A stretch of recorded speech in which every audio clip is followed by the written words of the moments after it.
नमस्कार विद्यार्थी मित्र, आज आपण आपल्या इयत्ता 10वीच्या 2.1 यू स्टार्ट डाइंग स्लोली या कवितेचं ॲप्रिसिएशन बघणार आहोत। मागील व्हिडिओमध्ये आपण कवितेबद्दल सविस्तर चर्चा केली, समजून घेतली। आता आपण आपल्या क्वेश्चन पेपरमध्ये क्वेश्चन नंबर 3 मधील बी भाग हा ॲप्रिसिएशन ऑफ द पोएम 5 मार्कासाठी विचारला जातो, त्याबद्दल आपण चर्चा करणार आहोत।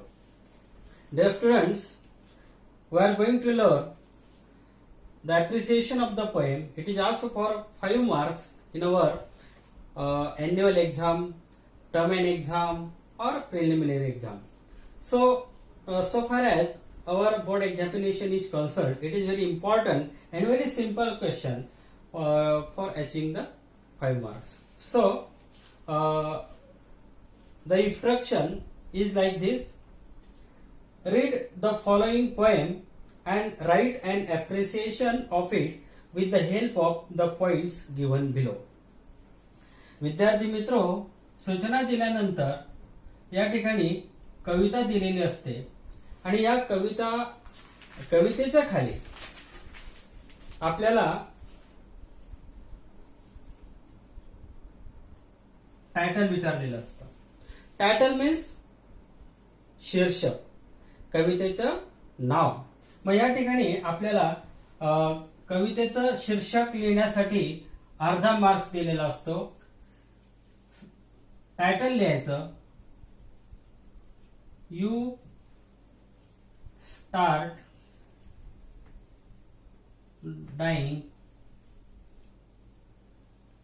स्लोली। अर्ध्या मार्कासाठी हे टायटल विचारलेलं असतं। यानंतर सेकंड पॉइंट राहतो name of the poet. Name of the poet. Poet म्हणजे कवी।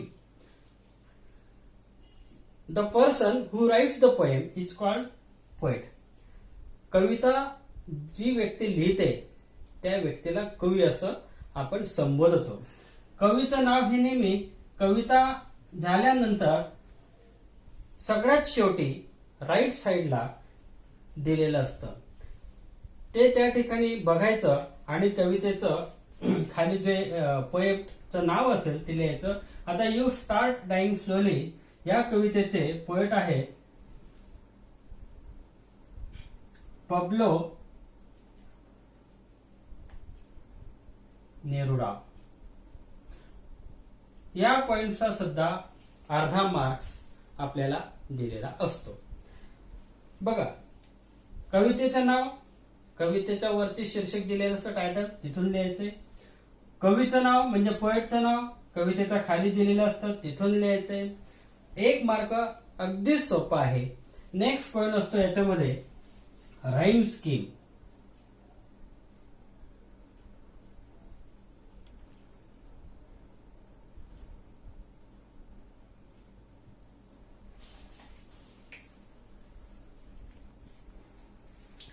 विद्यार्थी मित्र, रायमिंग स्कीम। आता या कवितेमध्ये जर आपण नीट कविता वाचली तर शेवटचे जे शब्द आहेत कवितेच्या ओळीतील ते कुठलेच शब्द एकमेकांची राईम्स होत नाहीत, म्हणजे यमक साधत नाहीत। आणि म्हणून ही जी कविता आहे ही फ्री वर्स पोएम आहे। ही कविता जी आहे ती फ्री वर्स पोएम आहे आणि या रायमिंग स्कीमला आपल्याला 1 मार्क्स असतो। बघा, 2 मार्क्स झाले। पुढचा जो पॉइंट आहे आपल्याला figures of speech. Figure of speech म्हणजे ह्या कवितेमध्ये कुठल्या प्रकारचे फिगर ऑफ स्पीच वापरलेलं आहे ते आपल्याला या ठिकाणी शोधायचं असतं। If we read the poem carefully then we can find that there is the repetition, means some lines are repeated again and again in the poem. कवितेच्या ओळी रिपीट केलेल्या आहेत, रिपिटेशन सुद्धा आहे त्याच्यामध्ये. त्याच्यानंतर मेटाफर सुद्धा आपल्याला त्या ठिकाणी फिगर्स ऑफ स्पीच म्हणून मिळतंय. म्हणजेच या ठिकाणी जी तुलना केलेली आहे, for example, if you do not listen the sounds of life. Sounds of life बघा, जीवनाचं संगीत. म्हणजे या दोन ज्या गोष्टी आहेत या ठिकाणी कवीने तुलना केलेली, डायरेक्ट या ठिकाणी वर्णन केलेलं आहे. आणि म्हणून या ठिकाणी according to the poet the life itself is a sound. म्हणजे जीवनच हे स्वतः संगीत आहे असं या ठिकाणी म्हटलेलं आहे. आणि म्हणून ते मेटाफर सुद्धा आपल्याला म्हणता येईल. किंवा मग तिसरं फिगर्स ऑफ स्पीचचा वापर या ठिकाणी अँटिथेसिस म्हणून सुद्धा केलेला आहे. For example, if you do not reach what is safe the uncertain. बघा, रिस्क आणि सेफ, आव्हान, चॅलेंज आपण ज्याला म्हणतो, रिस्क आणि सेफ, सुरक्षितता, या दोन्ही परस्पर विरोधी गोष्टी या लाईन मध्ये आपल्याला पाहायला मिळतात. आणि म्हणून या ठिकाणी अँटिथेसिस सुद्धा फिगर ऑफ स्पीच या ठिकाणी आपल्याला दिसतं. अजून एक फिगर्स ऑफ स्पीच आपल्याला महत्वाचं या ठिकाणी दिसतं, ते म्हणजे अॅनाफोरा. हे मेन फिगर्स ऑफ स्पीच आपल्याला या कवितेमध्ये दिसतं. म्हणजेच काय, there is a repetition of sounds, there is the repetition of words or group of words at the beginning of successive lines. मग सुरुवातीच्या कवितेच्या सुरुवातीच्या ज्या ओळी आहेत त्या कवितेमध्ये शब्द किंवा शब्दांचा जो ग्रुप आहे, if you do not, if you do not, अशा पद्धतीचे जे काही वर्ड्स आहेत ते रिपीट केलेले आहेत. आणि म्हणून मेन फिगर ऑफ स्पीच अॅनाफोरा हे सुद्धा या ठिकाणी आपल्याला दिसतं.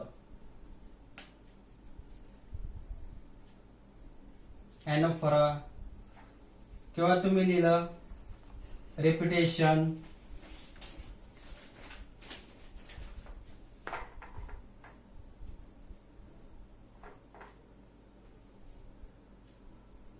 किंवा तुम्ही लिहिलं मेटाफर,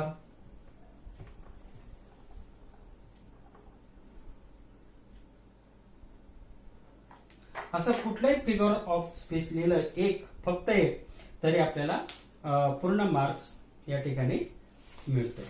विद्यार्थी मित्र, नेक्स्ट पॉइंट या ठिकाणी आपल्याला दिलेला आहे आता, theme and central idea, theme और central idea of the poem. विद्यार्थी मित्र, सेंट्रल आयडिया किंवा थीम ऑफ द पोएम हे पाहण्याच्या आधी आपण पाहूया. या ठिकाणी आपण टायटल पाहिलं, नेम ऑफ द पोएट पाहिलं, राईम स्कीम पाहिले आणि फिगर ऑफ स्पीच हे 4 मुद्दे या ठिकाणी पाहिले. अर्धा अर्धा एक, फिगर ऑफ स्पीचला 1, 1, 2, 3 असे 3 मार्क्स या ठिकाणी पाहिले. आणि आता जो लास्ट मुद्दा आहे, सेंट्रल आयडिया, सेंट्रल आयडिया किंवा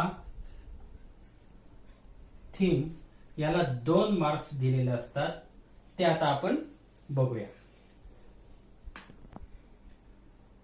बघा विद्यार्थी मित्र, थीम और central idea of the poem हे लिहित असताना आपल्या भाषेमध्ये 2, 3, 4 वाक्यामध्ये as per our thinking power we should write this answer in minimum 4 lines.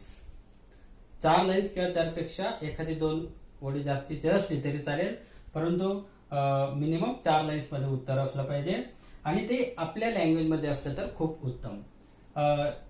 For this point we can write that the poet is telling us to do new things. The poet is telling us to do new things.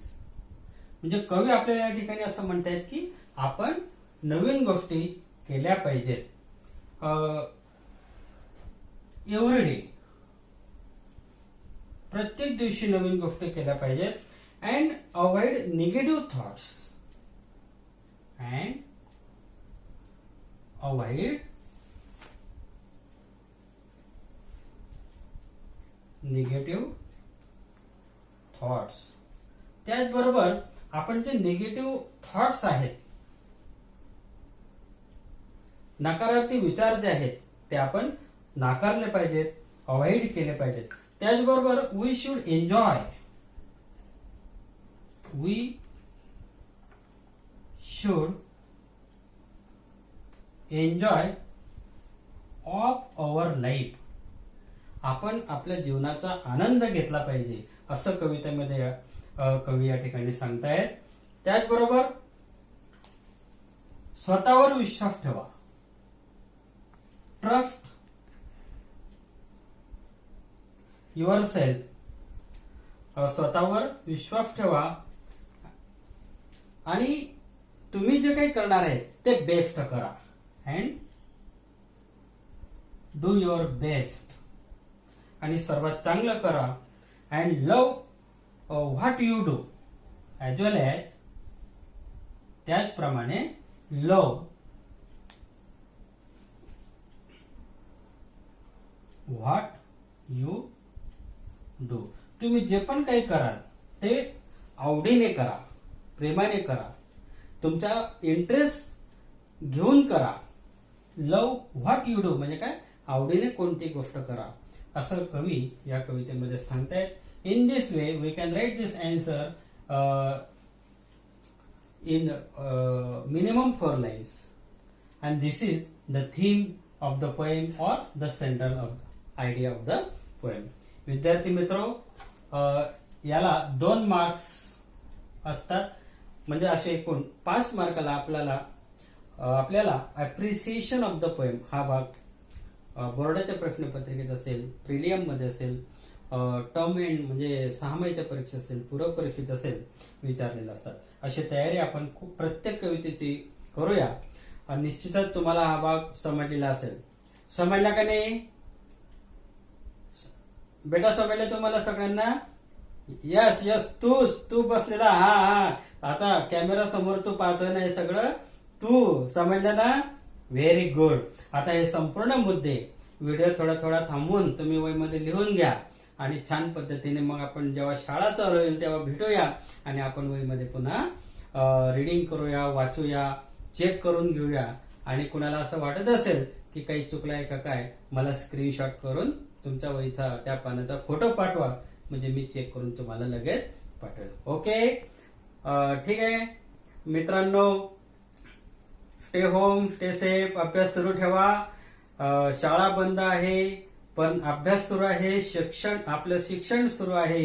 काळजी करू नका. कोविड-19 जो आज आपण बघतोय ते एक दिवस हा जो प्रादुर्भाव आहे हा थांबणार आहे आणि पुनश्च आपण नेहमीसारखं स्वच्छ वातावरणामध्ये आपण शाळेमध्ये भेटणार आहोत, चर्चा करणार आहोत, खेळणार आहोत, बागडणार आहोत. And we will enjoy in our school. So stay home nowadays. Stay home, stay safe. ठीक आहे. ओके, धन्यवाद मित्रांनो.